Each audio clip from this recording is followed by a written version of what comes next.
you for joining us for today's event discussing 20 important geopolitical trends we should all be thinking about in 2026. We've hosted Bob for this event for several years now, and I always learn something. But before we get to today's event, a few updates from WITA. We have an incredibly busy few weeks upcoming. Next week, we'll be announcing, we hope, an event on USMCA review, which will look at where things stand today and where the review process might be headed in the year ahead. We're also launching a new series as part of WITA International work looking at critical WTO matters. This is the first in an online event of a series we're going to be doing over the next 3 months, followed by additional events in February and March. And we hope anyone who is interested in the WTO and may be participating or following MC14 will join us for that. You also don't want to miss our annual Trade Councils event on February 4th and our International Trade Conference on February 23rd and 24th. Those events will be hybrid events with online portions and hybrid, so you can join us either in person or online. And lastly, don't forget to subscribe to our Exchange podcasts. New episodes drop every Friday. You can subscribe for those on YouTube, Apple Podcasts, or Spotify to be the first to know when they go live. Information on these events can be found on our website, www.wita.org. As you know, if you've joined us for one of our webinars in the past, we like to call out the names of some of those you're in community with on Zoom, even if you can't see them on screen. So welcome today to Vanessa Ciara with the American Clean Power Association, Angela Marshall-Hoffman at Catalyst Brands, Chris Denzel at Invariant, Maria Ziba at the National Pork Producers Council and a member of WITA's board of directors, and Maureen Hinman, a co-founder at the Silverado Policy Accelerator. Welcome, Vanessa, Angela, Chris, Maria, and Maureen, and welcome to all of you. If you're watching this on Zoom, you can ask questions of our panel using the Q&A tab on Zoom, and you should have also received a copy of today's event program by email, and that email contains a link to see our panelists' biographies. One final note, as I ask our panelists to please turn on their cameras. As a reminder, what we say today on this webinar is current based on what we know today, January 13th at 10 a.m. U.S. Eastern Time, but things are changing quickly. So if you're watching this live, if you're not watching this live, things might have changed. Rachel, can you turn on your camera? There you go. Thanks. One of the things I love about hosting these webinars is I get to bring together smart people and sometimes people I just like to hang with. Both of our guests I met when I was a guest of the Friedrich Naumann Foundation, a German nonprofit that fosters dialogue between German and global political leaders and political and policy professionals in North America and around the world. So great to see you guys here online, though I love to get together with you guys in person whenever we can. To have a beer and share stories. Really pleased to welcome to WITA Robert Moran, who's a partner at the Brunswick Group, and our moderator, Rachel Rizzo, a senior fellow in strategic studies program at the Observer Research Foundation, and she is based in Delhi. Rachel and Bob, take it away. Awesome, Ken. Thank you so much. It's really an honor to be here and to be with all of you who I can't see, but who I know are here because I can see the participant number on my Zoom call. So as Ken mentioned, we are going to have sort of a free-flowing discussion. Robert is going to do his future trends presentation. I was lucky enough to watch this. I think it was 3 or 4 years ago at this point at the same gathering that Ken mentioned in his opening remarks. And I just remember walking away feeling like I had such a better grasp, not just on what's happening now, but really how to think about current events and how they could sort of play out into the future. So with that, I'm thrilled to welcome Robert here and to have the opportunity to watch this event, just given especially how much is going on in the world, how much uncertainty we're dealing with, how much instability, and as Ken mentioned, change. We're hosting this event in early January. Tomorrow we might own Greenland. Who knows? Just kidding. But really, that just goes to show how fast things are moving right now and how much we have to talk about. So As Ken mentioned, please join the conversation as well. I'm sure everyone here will have many questions, just as I will. So I'll sort of converse with Robert during his presentation, but I also want to bring in all of you as experts in your respective fields, as those who are, carrying your own positions and experiences. I want to be able to bring those into the conversation. So with that, Robert, I want to pass it to you to start your presentation. We have a little less than an hour, so not that much time, but enough to have a great in-depth discussion. So with that, again, thank you. And Robert, passing the floor over to you. Thank you. All right. Bringing up the screen here. Great. Thank you.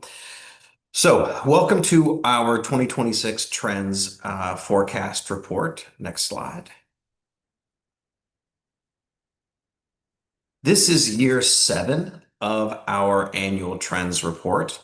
And this year, unlike prior sort of post-COVID years, we anticipate technological forces taking center stage. In prior years, coming out of COVID, many of the trends that we identified as drivers for that year were social in nature, demographic or social. This year, to be sure, there are still many demographic and social trends that we'll talk about, but we think that it's the rise of some of these emerging technologies that will really take the spotlight. Next slide. I'll skip this one. Next slide. So our 2026 trends, many of you saw the 2025 trends, and one of them was managed trade, by the way. But 2026 trends, we have 20, and I'll be walking you through them. And here's a very quick overview. The number one is employees and agents, how artificial intelligence and humans work together on teams and what teaming looks like. Number two is a social trend, the general revolt against elites, a sort of general populism that we're seeing all over the world and we think we'll continue to see. Number three is demographic winter, when you have a sharp fertility decline, what that does and how that ripples through our politics, our economy, and the way the year unfolds. Number four is the government omni-crisis. And it's the challenge of 20th century institutions, or in some cases, 18th century institutions attempting to work with 21st to solve 21st century problems, and how that gets worked out in real time. Number five, fusion and flying cars. Everything that's old is new again, and we refer to these as retro technologies, technologies that were promised to us many years ago, but are finally actually coming online. So we'll talk about that. The quantum arms race, that's about quantum computing. That's trend 6. Deaths from despair, not a happy topic, but the fact that all around the world there has been a high rate of mortality from sort of what demographers call despair, although it appears that drug overdose deaths in the United States, for example, are tailing off now as of last year. Economic nationalism, it's not new. It's a trend. It's continuing, and so it has to make it in there. Privacy is luxury. When data is treated as a product and individuals' data products are shared, then they would want to pay more to be off those lists. And so how does privacy as a luxury work out? Number 10, advanced economy pessimism, which we'll talk about. Polarization and political violence, 11, which I think everyone's familiar with and is continuing to this day. Blockchain maturity. We talked about blockchain technologies many times in the past, and they appear to be maturing very quickly and being integrated into economic and financial systems. Blended reality, which is AI and AR converging on a thing like glasses, like Rachel's wearing right now. Authenticity and craft. This is the reaction against AI, generative AI, et cetera, and wanting something that's unique and human and imperfect. Engineered substitutions. If you step back for a second, you could see that across the world, we are essentially inventing substitutions of things like dinners, like new types of food, and meat, diamonds, which are now increasingly being lab created, and dates, which is our little tongue-in-cheek way of saying that, people are now purchasing AI boyfriends and girlfriends and using dating apps and other things. But it's increasingly becoming a synthetic relationship. And so all these are synthetic substitutes. Geoengineering, which may surprise some people, but there's a lot of discussion around sort of the first attempts at weather control or weather modulation, et cetera. AI cyber war, which is essentially, as we say, thinking the unthinkable, but could happen. Superhuman, one of my favorites, which looks at the fact that if you go back to, say, comic books of the 1950s and 60s, humans today are quickly achieving levels of superhuman abilities that would be common in comic book characters in a different era. And so, whether it's exoskeletons, whether it's new performance enhancing drugs, whether it's our ability to harness a lot more information through AI, we are turning ourselves into superhumans, something more than natively human. Commercial space and satellite swarms is number 19. That's not surprising. I think to almost anybody on this call, we've been talking about the commercialization of space and the space race now for several years.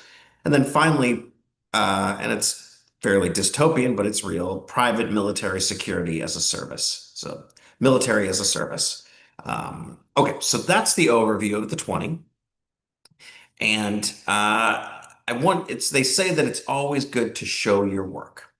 So to explain your homework. And so this forecast is developed each year based on analysis of existing global forecasts. And over on the right side of the screen, you could see some of the groups that we use, their forecasts. So it starts with the meta-analysis of other forecasts. We also look for weak signals coming out of what are called the steep categories. That's social, technological, economic, environmental, and political drivers of change. We also did something interesting this year where we created 5 AI analysts, one for each. So the social agent, the tech agent, the economic agent, the environmental agent, the political agent, all to go and get us trends and then debate, almost like a focus group of AI analysts, what they thought. And so that's sort of the future and also goes back to trend number 1. Okay, next slide. So this is my quick reminder that the futures are open, multiple, and makeable. There is no one future. So the guests today should take our trends, combine them, and imagine what potential futures could be makeable, what could be inbound. And we're not saying that there is one potential future because there isn't. Of course, the best way to predict the future is to go out and make it. So we always say that the work going on inside the brains of the attendees is vastly superior to the work of the presenter in futures work because they're combining different trends and thinking about alternative futures in their space. And so that's what I invite you to do today. How might all of these things converge to create new alternative opportunities in your spaces? Okay, next slide. Okay, so with that said, let's go to trend number 1. Employees and agents.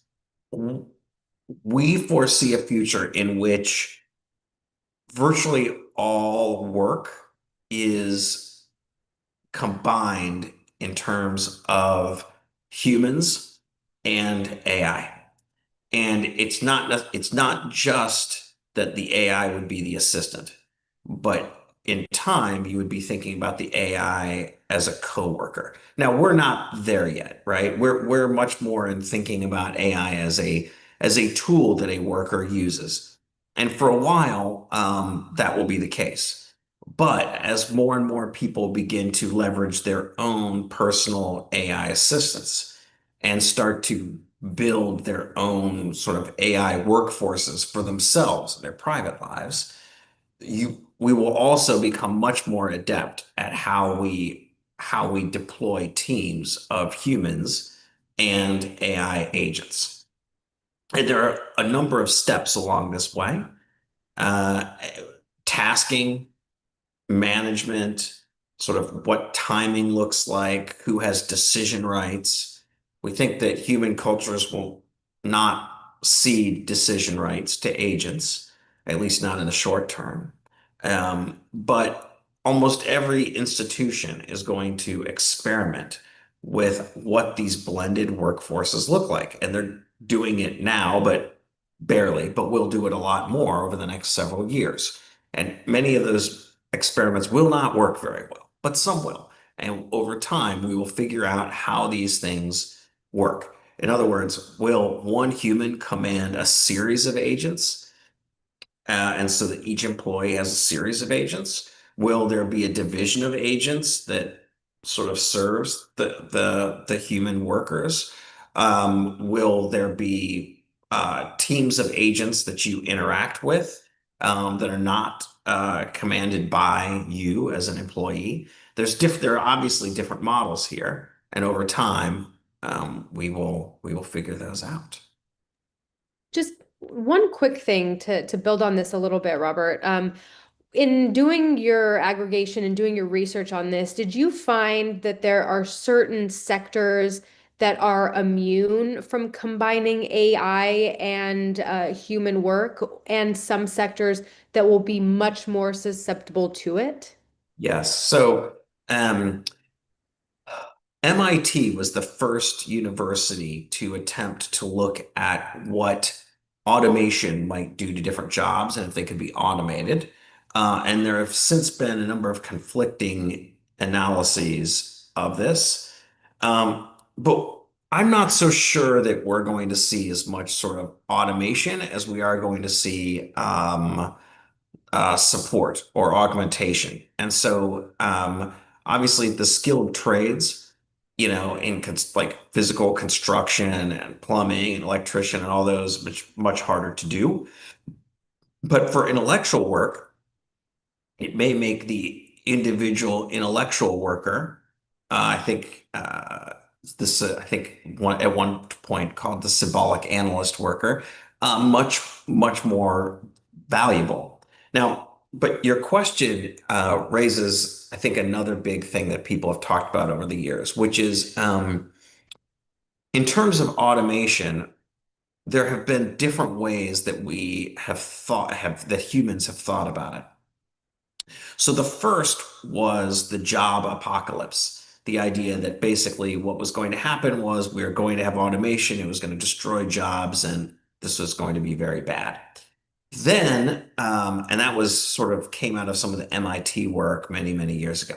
Then, the McKinsey teams argued that, wait a minute, you've got labor unions, you have just human comfort with these things, you have the ability to deploy them, and learning and everything else, and it's going to take time. So it won't be the job apocalypse. Some jobs might be eliminated, just like we eliminated telephone switchboard operators back in the day. But there'll be a transition period. It won't be such a sharp transition period. Okay. Then the Royal Society in London actually brought up the view that I think most people are sort of landing on now, which is that a job is a stack of tasks. And so every job may be like, you could start looking at your job. It might be 10 tasks, it might be 20 tasks, it might be 30 tasks, right? And that AI or other automation technologies or robotics might be able to replace one of those tasks, or two of those tasks, or three of those tasks in the stack, but it can't replace the stack. And so if it can't replace the stack, then it makes that individual worker more efficient and more powerful. The question then becomes, how does the society capture the efficiency gains and harness them for the benefit of the society? And that then becomes the much bigger question, which the Royal Society was raising. And how do we then retrain workers to use those technologies to become more and more efficient? With the proviso that they capture some of these efficiency gains, and that they're not all concentrated to, like, 3 people or something like this. So anyway, long-winded answer, but I hope that helps. Absolutely. Thanks. Okay, number 2. Revolt against elites. I'm not going to spend too much time on this. I think everybody on this call knows plenty about populism and about distrust between national populations and political and business elites, and how that is working out over time. We've tracked over the years a decline in trust in institutions. So trust operates on 2 dimensions. It operates horizontally. Do I trust my neighbors, my friends, things like that, my peers? And do I trust institutions? My employer, larger businesses, the government, et cetera, media, et cetera. What's happened is both have declined. The lateral trust is actually the more important. When you lose that, you start to lose your society. But we have seen a lot of decline in horizontal and vertical trust. And the revolt against the elites, what we're talking about here, is part of that decline of vertical trust. At some point, this comes back to sort of how we operate institutions. And my theory, which is not really about pointing fingers, is just that our institutions were built in a different era and are experiencing 21st century problems. And, it may be that many of our institutions need to be sort of rethought and rebuilt. If you think about the United States, just, the country I'm in today, most of our institutions were built right during the Great Depression. Most of the institutions we sort of take for granted were built during FDR's New Deal, and then right at the end of World War II. And so, it's been now, we're looking at 80 years since those institutions were developed, and now we're in a very different economy. And so it's hard to run a society when the institutions are just that old and may not be exactly fit for purpose. So how do those get reinvented for the next era? I think that's the bigger question. Okay, next slide. Demographic winter. Now, this has gone under different titles in the past, and I've talked about the challenges here before. Basically, there's something called the demographic window. When a country is in the demographic window, it means that it doesn't have too many young people, and it doesn't have a lot of old people, and so it can grow fast because it doesn't have as many dependents, right?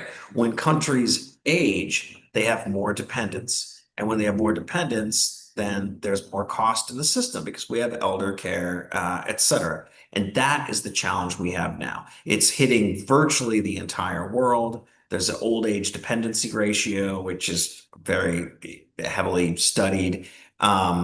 We think that US deaths will exceed births by 2031. Most people, when they think of an aging population, think about Japan. China is aging very quickly. South Korea is a fascinating country to look at in this regard, as well. And, in the long run, having like a smaller population on the planet is probably makes it easier for us to use finite resources. But the challenge is that as if you in the transition, and everything slows down, it's hard to get economic growth up when you are aging. And so that's what we're looking at here. Now, some countries are lucky. They have a history of immigration. So the nations like the United States and Brazil, for example, and Canada, that have had a history of immigration, that's their escape hatch.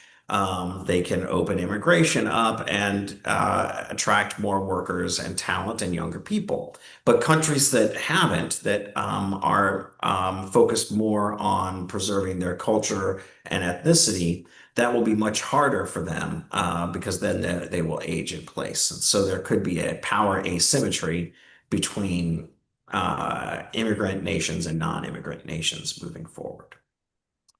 And Okay. it does sort of seem like population growth is becoming a political issue. Like we're seeing more people running for office talking about the importance of like children and families. Or is that a trend that you also see continuing? Yes, that is 100% true. And the question is, okay, so a number of countries have tried to begin different programs to encourage family formation and childbirth. But those programs don't appear to actually be generating, Mhm. the goal. And so the question is why, right? And so I think there are bigger questions about if, from a policy perspective, nation states want to increase their birth rate, um, what they're doing now doesn't appear to be impacting that. In the United States, there's a lot of discussion just about affordable housing. If you want to have a family and you want to have housing, and it's not affordable, this is a problem, right? And so, just you've heard the president just speak about this recently. So, yeah, it's a very big issue. Next slide. Okay, the government omni crisis. I think we've all lived this, but this is the issue.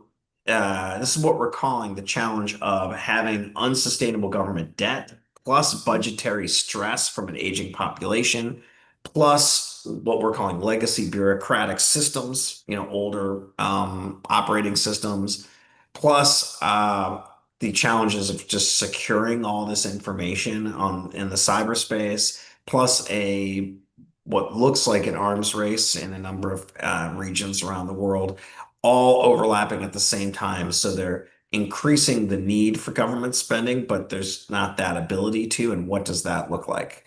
And it makes it extremely hard for government leaders to make decisions and prioritize because it's sort of choosing where to lose. And it's the opposite of the boom of the post-war years. You had the baby boom of the post-war years and strong economies. This is the opposite of that. And so it because of that, it makes it very hard for political leaders to lead. And then it makes the population very frustrated with those political leaders. And that is the world that we are in now. And it does not appear to be getting any better at the moment. Okay, next slide. Fusion and flying cars. This is our thumbnail for the fact that there are at least two major sort of retro technologies that are actually going to come online this year.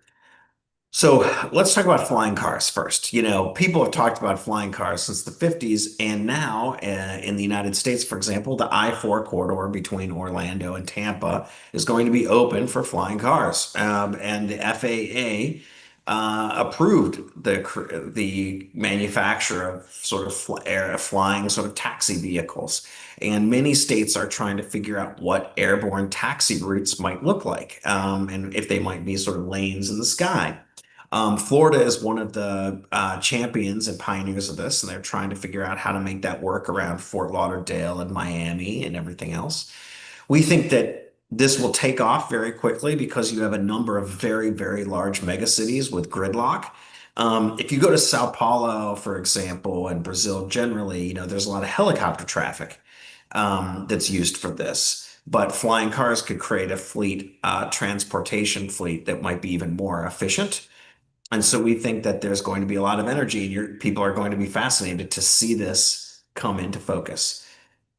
Additionally, the Olympics of 2028 is already planning air taxi service to get around to LA gridlock. And that gives you a sense of sort of what is to come when all megacities attempt to begin to do this. So I encourage you to take a look at that. It's fun. It might create some optimism about technologies because this is something we talked about for a long time. The other one that I'm actually more excited about is fusion. Fusion has been one of these things that's been promised forever and been sort of pie in the sky and off in the distance. But last year in France, there was a multi-minute ongoing and sustainable fusion reaction. And so it is now not science fiction. It's happening. And now people are talking about what the investment will look like and when it can be commercialized. And so if history is any guide, and our history of creating fission reactions going back to the 1930s, we will see a rapid increase in the length of fusion reactions, and we will learn a lot more a lot quickly because of this French team, and we can start to understand sort of how this technology can be deployed. It's wonderful in the terms of the environment. So we think there will be a lot of interest in how we deploy this technology. And it might give us an extremely large amount of energy very quickly, which is normally for development at every stage of our human development, we take exponentially more power to get there. And this might be one of those things that gets us to that next leap. Next slide. Quantum arms race. So there's something called Q Day.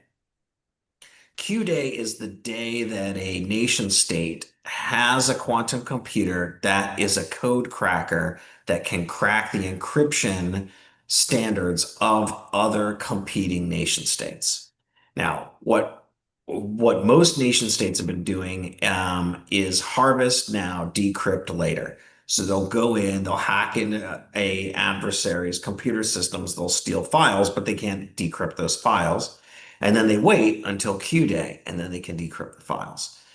So this is why nation states are investing in quantum computing. They're investing in it because it's a code cracker. The question then becomes, what happens? Who gets it first? And what happens when you start decrypting the communications or files of an adversary? But in this case, like many things, the quantum computing's core driver is national security. Eventually, it will have fantastic commercial uses, including much more precise weather predictions, which should help insurance companies, et cetera, because quantum could be able to compute all the potential inputs on weather and do much more, for example, better hurricane forecasting. So, but in the short term, it's all about Q Day. Do we know, like, do countries like China or the US, I mean, I know quantum is a huge part of these conversations, but is this information that people like publicly display? Because it seems like it would be something that countries were developing sort of in secret. So if they did reach it, we maybe wouldn't know. Like, is this a public thing to follow, or is it sort of, So this is or a yeah, big open question. Um, okay, Technology journals have written about Q Day. got it. So it's if attendees Google this, you'll see information about this concept of Q Day. And investments in quantum computing have really boomed. And as our analysis notes over on the right, the number of patent applications on various quantum computing applications has increased. And so there's kind of a race between the US and China in that regard as well. It requires a super cooled computing chamber to run. And so if you go back in time, there was a Canadian team that really pioneered this way back in time. And I was just lucky to have listened to them talk about how they were going to build this thing years ago when I was in Vancouver. Um, but it's basically the North Americans, and it's a race between the North Americans and the Chinese. Okay, number 7, deaths from despair. This is not a new concept. Um, the idea of deaths from despair, that people lose hope and then their health declines, is not a new idea. There was an article written years ago called The Dying Russians that first identified this trend. But this was like maybe 20 years ago, and looking at sort of how Russia was doing in the post-communist world. Being lonely is bad for your health. 21% of Americans report feeling lonely a lot of the day. Um, and so we know that young men, for example, report very high levels of loneliness, and things will fill that void. whether it's drug addiction or something else, things will fill that void. Um, the good news is that actually in the past year or so, we've actually seen declines in drug overdoses in the United States. The bad news is people still report very much feeling alone. And this is sort of an interesting modern phenomenon. We're living longer. We're living in single households more than living in multi-generational households. So there's just more loneliness that people are working through. And we think that city planners, governments, NGOs will start to try to find ways to connect people on for purpose. It may be we might see a wave of volunteerism around the world or new designs. You know, in prior eras, cities were designed around the idea of people meeting in a grand place or a city center. And so I think calle principal, like, we all have a name for that. And so I think you might see that coming back into play again. Okay, slide 8, trend 8. Economic nationalism. I'm not going to spend too much time on this because I think we've all experienced this for a very long time. But even though it's an obvious trend, it's not going away anytime soon. And we think that it's just something that our clients are corporations. It's something that corporations are really struggling to deal with because most corporate leaders, are roughly in my age range, and they came of age when the idea of trade liberalization was popular and capitalism was in the ascendant. And now dealing with managed trade is a very different operating environment than the one that they were trained and grew up in. And so that's what makes it, I think, very disorienting for business leaders. Slide 9, trend 9. Privacy is luxury. Okay. In the future, the elites will be able to take vacations from themselves. They will essentially try to disappear.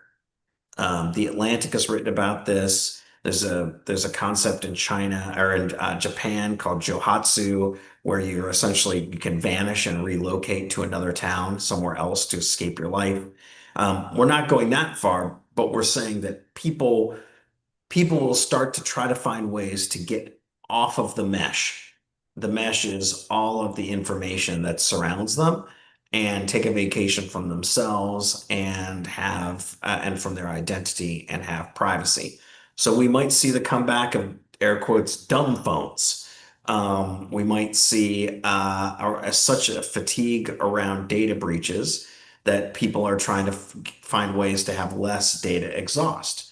But especially when we enter an augmented reality world, which we'll talk about soon enough, people will want to go to places that either ban it or don't have it, or they can find a way to opt out of it. So there's no facial recognition identifying them coming and going and things like that. And so privacy as a luxury will be something that the elite will then pay for. And they pay for it now. I mean, stars pay for it now, but people will pay for it will become much more mainstream in the near future. I love the point you made on like dumb phones, and maybe folks that are participating in the panel discussion who have children can jump in on this on the Q&A section. But it seems like there's like a movement amongst Gen Z and the Alpha generation to move offline, where like for me, when I started college, it was, Facebook and all of those things. And now it seems like people are trying to get offline. So I wonder if we'll see sort of a generational shift there as well. I think you are. And I think the fact once you get to augmented reality, blended reality, you might see even more of that. Yep. Trend 10. Okay, advanced economy pessimism. All across the world, the advanced economies report that they believe that their children will be worse off. And this is weighing heavily then because on public opinion. If you think that the future is not going to be good, then that is a very difficult place politically and in the business world, and people draw back on spending, et cetera. Now, in emerging markets, it's the reverse generally. And so this is a weight on advanced economies. Okay, next trend. Polarization and political violence. I don't think we need to talk too much about this. It's a populist wave. There's polarization around many countries. There's violence, political violence specifically, has been on the rise around the world. And, when we put this together, when we finally finished it in November, you know, we we kind of foresaw a lot of the things that we're now seeing. And so this is unlikely to get better anytime soon. Okay, trend 12. Blockchain. Okay. So states are starting to experiment with how to use this technology. So, for example, California's DMV is trying to put all the titles on blockchain in order to fight fraud. Many states are looking at like how they might deploy sort of other like stable coins or crypto in their holdings, for example. There are questions about how we might use blockchain technology in market making institutions. And so, this appears to be the year that this is going to break out. There's a lot of energy here, and you see states talking about it as well. And there's also a race to kind of be a hub, like what area of the world, what states will be the hub for this technology. Okay, next slide. Blended reality. Now, I referenced this earlier. Essentially, augmented reality and artificial intelligence are going to converge on your sunglasses. Let's just call them sunglasses, and or glasses, and you're going to be able to use facial recognition to read a room to see what the names of the people are in the room. Maybe even their credit scores. You'll be able to transact, on your glasses. You'll be able to get sort of almost like GPS directions on your glasses. You'll be able to talk to your AI assistant on your glasses as well. And so we are going to see this beginning to converge. It may or may not be some of the VR glasses or smart glasses that we see today, but eventually this will happen. Because what's happened over time is computing has become rapidly faster and stronger and a lot smaller and closer to the human body, right? In the 40s and 50s, a computer was in a building far away with people in white lab coats. Then it became a desktop, then it became a laptop, then it became your phone. Eventually, it'll become your glasses, and then you'll have it somehow affixed to your body, etc. And so that is blended reality. Okay, next one. Authenticity and craft.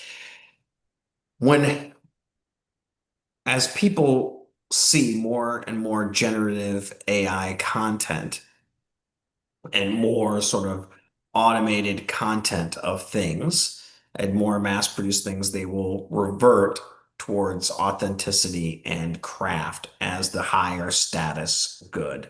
You can see some of this now with like vinyl records continuing to rise in popularity. But uh, anything that is the market prices scarcity. And so we think that LLMs, generative AI, et cetera, will push people towards imperfect, storied products that are authentic and maybe even craft. You see this now a little bit with upcycling of clothing, where younger people are not buying new clothing. They're buying clothing from a thrift store and then upcycling it and reselling it. And that's sort of outside of the normal sort of apparel industry. And so we think you're going to see more of that across a range of human endeavor. Next slide. Okay, engineered substitutions. We're being a little cheeky here about what is real and what is not, but we've already seen lab-grown meat, and that's a substitution. We're now seeing lab-grown diamonds, and the the pricing of lab-grown diamonds beginning to sort of converge with mined diamonds. And of course, AI paramours have also taken off. I know this is very strange, but people are now paying to have AI boyfriends and girlfriends as companions. And if you haven't heard about this, if you Google it, you'll immediately see all the stories. And all these are engineered substitutes to things that we've had in the past. And we just think we will see more of that. And there is an interesting question for innovation about what are some of the things that this is sort of the opposite of authenticity. What are some of the things that people have consumed now that could be engineered, substitutionally engineered in the future? 16. Geoengineering. Okay. There are a number of experiments with the potential for sort of weather modulation, cloud seeding, carbon capture, solar reflection, creating particles that could reflect the sun that would reduce the heat over oceans and thus reduce the likelihood of hurricanes, for example. And so there was just recently coverage of a company that has the idea of seeding the air with a small reflective particle that might be able to reduce the temperature of the Earth by a small number of degrees, but that would reduce some of the possibility of superstorms. So you're going to start to see some of these technologies come into play. There's a direct air capture, which would take carbon out of the air. There's carbon storage, there's cloud seeding, carbon capture, solar reflection, et cetera. So we think you're going to start to see some of these this year. Next. AI cyber conflict.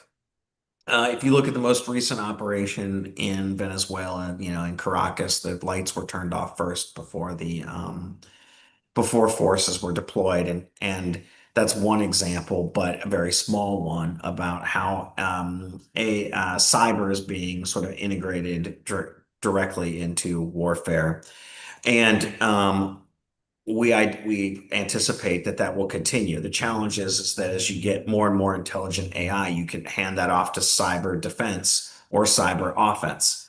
And we might be in a situation where multiple nation state actors with their AI-powered cyber offensive and defensive capabilities interact with each other and create a unintentional cyber conflict. And so we think that there's a very real opportunity for that to happen in the near future. Just one question on that for you. Do you see, I mean, there's been efforts in the past, especially with DoD, to really deepen the relationship with Silicon Valley because that's where most of the talent is, that's where a lot of the money is. Do you sort of see this blending of like government and private sector on things like AI to move forward cyber tools and cyber weaponry for, I guess, like I would say for the government? Or do you see those things as like sort of staying separate? No, they're connected. The CIA created In-Q-Tel, which was their venture capital fund to invest in technologies. I think that's Okay. been in the news for a long time. And then there's the U.S. deployed the Critical Infrastructure Program, which is that the U.S. government would help protect important parts of our infrastructure, like the grid, like water, Yeah. key corporations, the markets, things like that. I think the challenge here is if you have a near super intelligent cyber operation that's AI driven, and they start to just go haywire against each other, and that's I think the fear that they come Yeah. out of control. Yeah. Got it. And we'd wake up one morning and none of our stuff would work, and we wouldn't know why, and we couldn't. Yeah. Okay, 18. Superhuman. I alluded to this earlier. There's something called the enhanced games, which is the Olympics for people who are just enhancing themselves in any way. There are no performance enhancing drugs are not illegal. Nothing's illegal. And the idea is that it would give a boost to people attempting to make us more than human. Exoskeletons are very fascinating, being developed for elderly people, but could also be just designed for performance boost. And the military's talked about having like sort of exoskeleton legs so soldiers could carry much larger amounts of equipment or munitions, and on and on and on. And so what happens when you have neural interfaces, biotech, performance enhancing drugs, smart glasses, bunch of AI assistants making you much smarter, longevity, cognitive augmentation, all of that starts to converge, and the individual becomes much more powerful than they would be sort of as a normal born human. And everybody becomes basically something like Batman. They have all these technologies around them. And I think this poses a really interesting question because our economy is based on, humans, consumers buying things. And then if the humans change, then their need states change. And so what are the needs of superhumans, and what are their need states? And I think that's what's happening now. We don't think about it, but we are dramatically more powerful as individuals than we were in the 1950s, for example. I mean, it's not even close with the amount of information we have, with what we can just order online that's magically delivered to us, with our longevity, with our ability to process information. We're not living the same existence. And so that's trend 18. Trend 19. Space commercialization and satellite swarms. The space commercialization we've talked about quite a bit, Starlink, etc. The satellite swarms, it goes much more towards low Earth orbit and defense applications, which the president has talked about, and which has been written about for quite some time. And then finally, 20. Private military security as a service. So after the unfortunate murder of a chief executive officer last year, corporations have been spending a lot more on executive protection. We think that will trickle down, and there'll be sort of cheaper and more accessible versions of this going forward in time. We already have, alarm systems and gated communities and things like this, but we might have sort of small household-based security drones, video surveillance, and we already have various bulletproof shirts, suits, etc. And so we forecast that unfortunately, the market for physical protection will increase, and people will purchase military scale security for themselves moving forward. So, okay. Oh, okay, go ahead. No, I'm good. We'll turn it to questions. Well, yeah, so I was going to say, for folks watching, we have a few minutes left, and I want people to jump in with questions if you have any. So just use the Q&A function. But like, there's one, I don't know if this would be considered a trend, but it's something I'm curious about, and it's something that is discussed a lot. And I think it sort of is an extrapolation of your revolt against the elites. And the way I would frame it is like the rise of the rest. And when I talk about the rest, I mean like an actual challenge to U.S. primacy, maybe in terms of the dollarization of the global economic system, or the rise of the BRICS in terms of purchasing power parity and just like the strength of their GDP. Do you see that as part of your trends, like a comparative loss of U.S. influence in the world, and maybe how that what that means for some of these trends, I guess? So Rachel, that's a great question, because we had a trend that didn't make it in the top 20 Okay. that was the potential for very large megacities to almost try to chart a separate course from nation states and from existing power structures. So, we tend to think about the world right now in terms of nation states, but the megacities are, if you look at them, they have most of the GDP. And so, if like megacity mayors started to just do their own diplomacy or start to just synchronize things, you could have sort of an OPEC of megacities, which would be a very different model. We've had things like this in the past, like the Hanseatic League and things like this, where you had city states band together.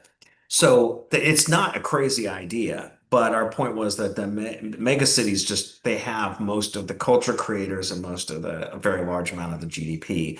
And would they maybe just decide that they're just going to synchronize policy on something like sustainability, what have you? And their nation states can't really stop them because they're the prime economic driver. So it's a very interesting, you raise a very interesting question. Of course, you're in India, and there's been a lot of discussions around an alternative to the sort of U.S. power structure being, and it would be around the U.S. dollar and things like that. Could you have a blended currency?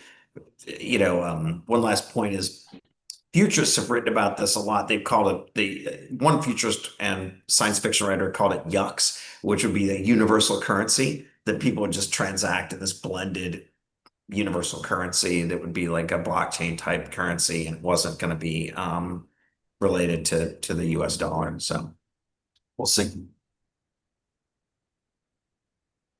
Don't want to cut off the conversation. It's fascinating. I love these, Bob. I'm a child of the 60s and 70s, so I remember the Jetsons. So, when you talk about flying cars and we think about video phones, well, we certainly have that already. Right.